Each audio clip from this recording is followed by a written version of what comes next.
Hey everyone, and welcome to The Explainer. Look, if you're operating in the US medical device market, you already know that compliance isn't just about, ticking boxes.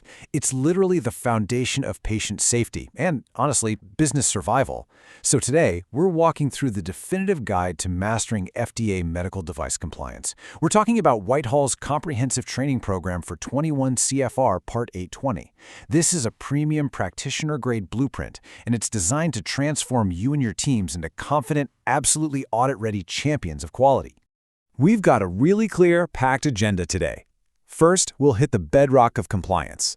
Then, we'll check out the course roadmap, discuss exactly who should take this, and finally, look at your ultimate learning outcome. Let's get moving. Okay, let's dive into this. Establishing the why. Before we even think about how to build a compliant quality system, we have to fully grasp why the quality system regulation is absolutely non-negotiable for anyone designing, manufacturing, or distributing medical devices. Right now, the whole landscape is shifting. You've probably been hearing a lot of buzz about the QMSR, right?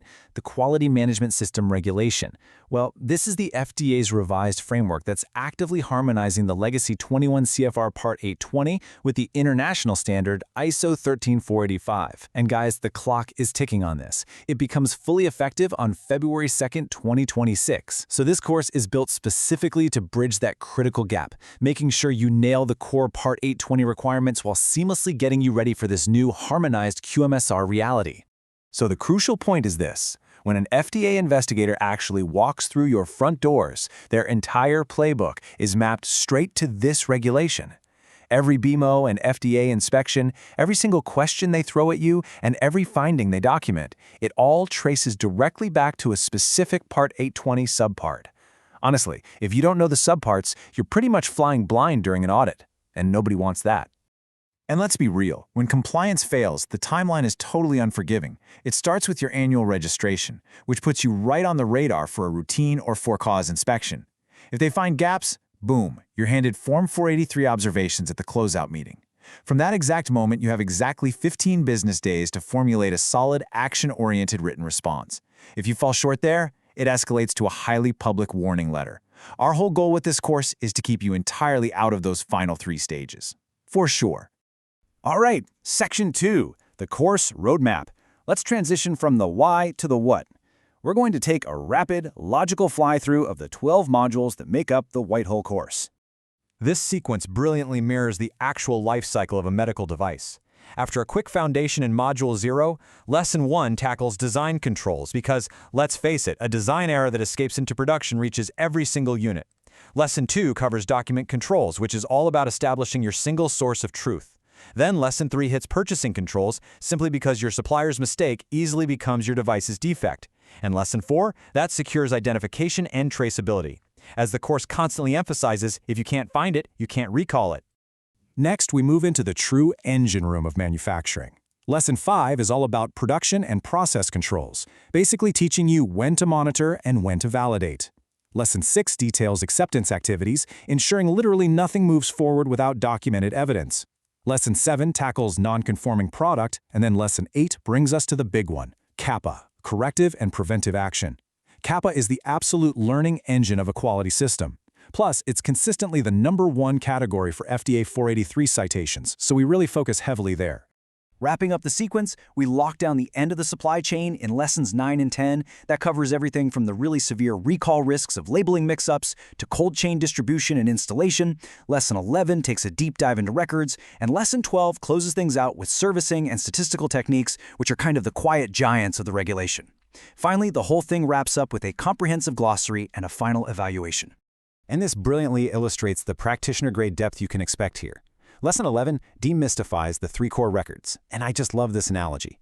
Think of the device master record, the DMR, as the recipe. It tells you exactly how to build the device. Then the device history record, the DHR, is your build evidence. That's your objective proof that the specific cake was baked exactly to the recipe. Finally, the quality system record, the QSR, represents the kitchen's rules, setting your overarching QMS procedures. If you truly understand how these 3 interact, you make everything defensively solid during an inspection. The course also meticulously clarifies boundaries that, honestly, professionals conflate all the time. A great example, comparing non-conforming products to CAPA. A non-conformance is a single event. You're just containing the immediate unit with 4 strict disposition options. CAPA, on the other hand, is a systemic pattern. It requires you to dig in, find a root cause, and completely eliminate it to prevent it from ever happening again. Basically, a single nonconformance rarely needs a CAPA, but repeat nonconformances almost always do. This is exactly the kind of operational clarity you need out on the floor. Moving right along to Section 3. Who should actually take this course? Let's talk about the practitioners. Now, what's really interesting about this slide is that it proves quality is a cross-functional mandate. It is definitely not just one department's job. This course is perfectly tailored for quality assurance and regulatory affairs professionals, absolutely. But it is equally critical for R&D engineers who need to understand design transfer, manufacturing operations leaders who are actually running the line, supplier quality staff out there auditing vendors, and of course, internal auditors evaluating the whole shebang. Everyone plays a massive part. Finally, Section 4, your ultimate learning outcome. Let's talk about the destination. What is the tangible, high-stakes payoff waiting for you at the end of this curriculum? Well, to earn the Whitehall credential, you're going to need to achieve an 80% pass mark on a rigorous, scenario-based final assessment. And let me tell you, these aren't just simple vocabulary questions. They are directly drawn from realistic FDA Form 483 patterns to make absolutely sure you can apply the standard when the pressure is actually on. Let's move to the practical application and see how this builds your actual capabilities on the job. By the end of this, you won't just know the theory, you'll be able to actively apply design, document, and purchasing controls. You'll execute flawless production, traceability, and acceptance activities. You'll know how to correctly triage non-conforming product, and you'll drive CAPAs that actually verify effectiveness. Ultimately, you will be confidently operating a QMSR-compliant quality system.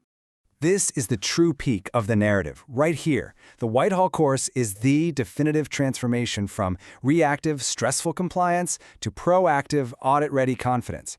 It empowers you to build a culture where objective evidence is just the standard, and where your quality system is robust enough to easily withstand the toughest scrutiny of an FDA inspection. The knowledge is here, it's highly structured, and it's ready for you to deploy. So the only question left is, are you ready to build a system that withstands the ultimate test? It's time to step up. Module 0 is waiting for you.